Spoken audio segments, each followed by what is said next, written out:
Today we are unboxing the PLD 212 EVAP pipeline smoke leak detector.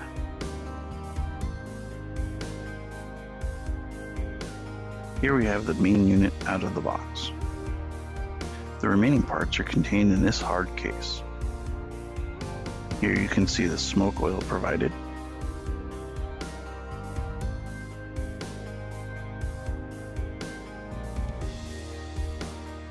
we're going to see what is inside the case. This is the power supply.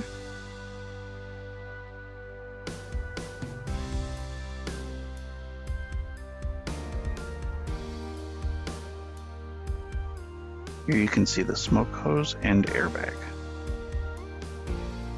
This bracket will need to be attached to the unit to hold the hose when stored.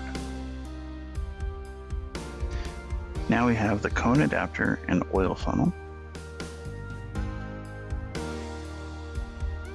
These are the hard rubber hose plugs and the EVAP special connector, which is only included with the EVAP model. Also included exclusively with the EVAP model is this screwdriver. Finally, we have the user manual. Follow the channel for new videos, and you can purchase this item and more at www.thinkcarus.com.